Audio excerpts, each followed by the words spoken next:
Hey everyone, it's your old mate Shano here. Thanks for stopping by to check out this video. Today we're going to ask 3 questions about a book called Conspiracy. These questions are: what did I like about it? What didn't I like about it? And would I recommend it? First of all though, let's learn a little bit more about this book. The full title is Conspiracy: Why Rational People Believe the Irrational, and the book was published in 2022. The book's written by Michael Shermer, whom the Book of Knowledge says is an American science writer, historian of science, executive director of the Skeptics Society, and founding publisher of Skeptic magazine, a publication focused on investigating pseudoscientific and supernatural claims. The author of over a dozen books, Shermer is known for engaging in debates on pseudoscience and religion, in which he emphasizes scientific skepticism. I first came across Shermer many years ago when I read and thoroughly enjoyed his 1997 book, Why People Believe Weird Things: Pseudoscience, Superstition, and Other Confusions of Our Time. I also listened to his podcast for quite some time. The book we're talking about today also seeks to answer a why question, namely, why is it that people believe in conspiracy theories? The blurb reads as follows. Best-selling author Michael Shermer presents an overarching theory of conspiracy theories. Who believes them and why? Which ones are real, and what we should do about them. Nothing happens by accident, everything is connected, and there are no coincidences. That is the essence of conspiratorial thinking. Shermer reveals some of the factors in play. Anxiety and a sense of loss of control play a role in conspiratorial cognition patterns, as do certain personality traits. This engaging book will be an important read for anyone concerned about the future direction of American politics, as well as anyone who's watched friends or family fall into patterns of conspiratorial thinking. So, what did I like about this book? Well, I had a pretty tough time with this one, and there's only really one thing that really stood out for me. There's a chapter on the assassination of Archduke Ferdinand, which, if you didn't know, was one of the triggering events that led to the First World War. Shermer lays out the conspiracy and its various characters really well, and lays it out in an easy-to-follow verbal timeline. I'd always known the main points of the story, but this went a little bit deeper than anything else I've read about it before. It was really, really good. What didn't I like about this book? Okay, so as I said before, I had a really tough time with this one. One of the main reasons is his use of mockery, which I think is a really bad way to lead an argument.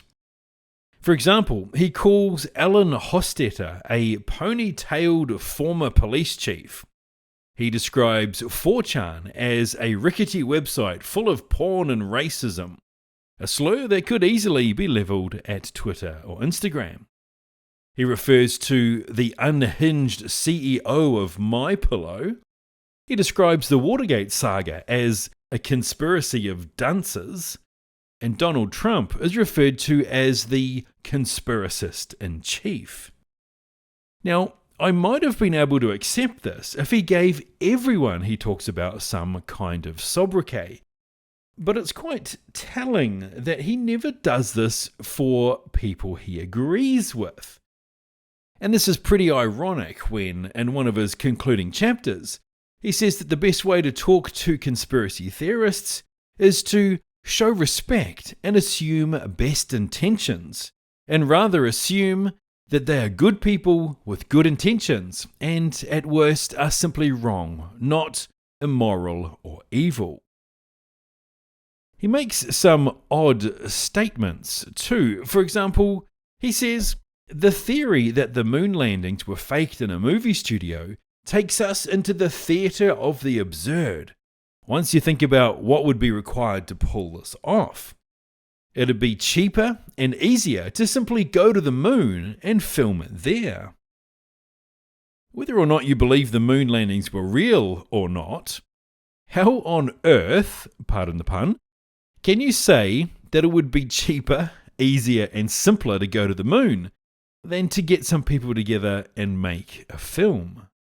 This has nothing to do with where I stand on this question. I've got my own views, but just a genuine query on what seemed to be a really strange thing to say. Does he mean that it would be hard to keep all the people involved quiet if it was faked? Maybe, but he doesn't say that. That paragraph sits on its own, and as it appears in the book, it seems to be a really silly thing to say. When a conspiracy theorist hand waves off something, it's because they're irrational. But when Shermer does it, it's totally fine, apparently. Overall, I think Shermer comes across as a bit smug throughout the book, and certainly not a humble asker of questions or seeker of common ground that he states in his conclusion is the way to approach the subject matter. I read this in a mix of physical book and audiobook, and when you hear Shermer on the audiobook talk with a chuckle in his voice as he dismisses things, well, yeah, smugness is the vibe that I got from him. So our last question then is, would I recommend this book? Well, that's actually a pretty tough question. I definitely didn't get to the last page of this and say to myself, wow, I have to tell everyone about this. I was more like, what was the point of it? Did this book need to be written?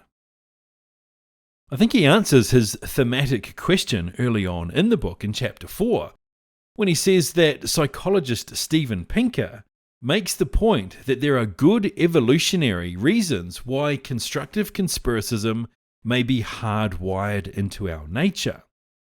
Conspiracy theories, for their part, flourish because people have always been vulnerable to real conspiracies. Then, towards the end of the book, again, he says, with this level of mendacity, is it any wonder why people don't trust what their elected officials tell them?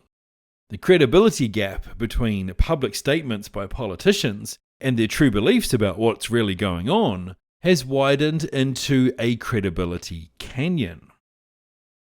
I think that those two things, combined with the human propensity to assume the worst and also to identify patterns and have varying levels of confirmation bias, is the answer to the question the book asks. Whether or not someone is rational or irrational is in the eye of the beholder. There's almost a kind of Overton window on the scale of conspiracy theories. Everyone falls somewhere different to everyone else. So, would I recommend this book? Not really. If you're a conspiracy theorist, it's highly unlikely that anything in this book will sway you. And if you're a skeptic, well then Shermer is preaching to the choir. If you're like me and enjoy reading about conspiracies and look at them from a point of curiosity with a side of suspicion and intrigue, then you'll probably get annoyed with Shermer's overall tone.